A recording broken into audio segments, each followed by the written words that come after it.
divide this up into, the more accurate my will be. Do you agree? Yeah. Okay. Now let's look at a couple from your homework. How you find what? How do you find that? Like, where are the numbers at? Well, we have to be given an equation. He was just showing you. Let me show you on this example. All right, let's look at number 2. Can y'all see? Yes, I have not yet. That's what Katie asked me this morning. Yes, chapter 5. A particle starts at x equals 0 and moves along the x-axis with the velocity v of t equals 2t plus 1 for time t is greater than or equal to 0. Where is the particle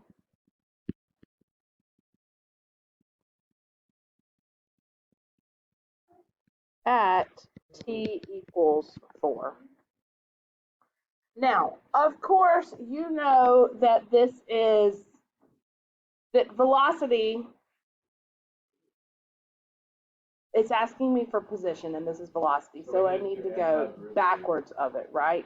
But what I can also do, the backwards of a derivative is the area under the integral, okay? So what I can do is I can say, actually, for this, I could graph this line. Here's 1, and then it goes up 2. Yes.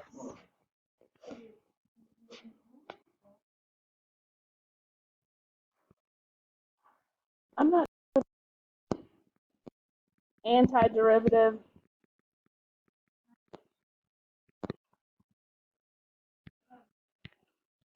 Area under the curve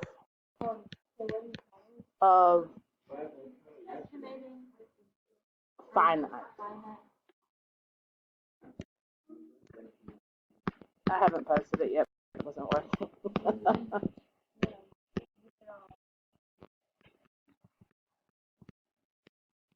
There you go. Somebody asked me to write this out as a position. So the antiderivative, or the backwards of the derivative, is the area under the curve of the derivative.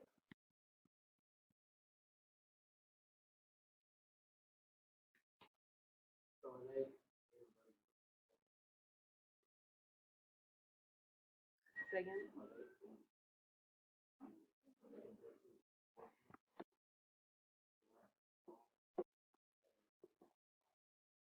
I wouldn't say inversely proportional. They're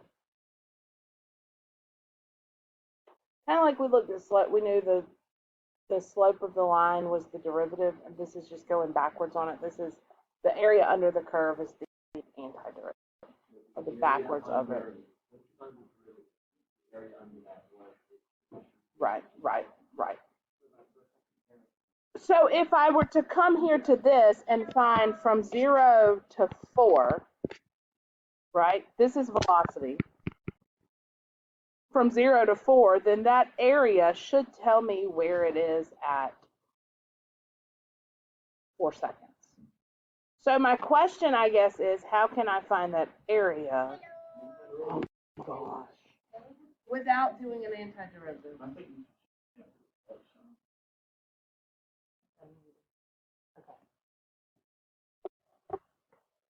So what I'm going to do is I'm going to use my rectangular approximation, and then I'm going to show you how you calculate this for you.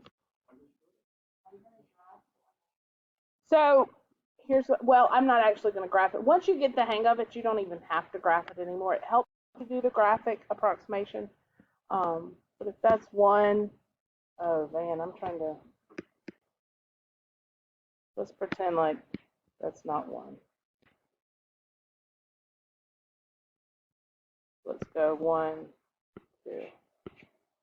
I'm doing Van intervals. I'm trying to make Van feel better about his intervals. Okay, that's 4. So 1, 2, 3. There you go. Okay, you're welcome. This left gram or right gram? That's right. How do you know? Because it's coming from right to left. It will ask you, this one didn't. I'm setting this one up to do this way, but Because it comes over the top, not the bottom. right. Yes, if it doesn't indicate, yeah.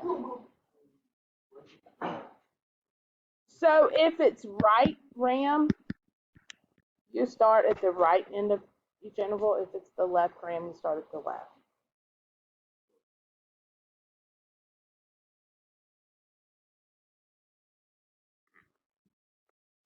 All right, so the height each time, I divided this into 4 intervals. It didn't tell me how many intervals. You will be told each time how many intervals to divide it into. You will be told to use left ram, right ram, or point ram, and you'll know what to do. But for this one, what is the width? Remember, area of each is length times width, right? But the width is the same every time, and what is that width? 1. So the area. The length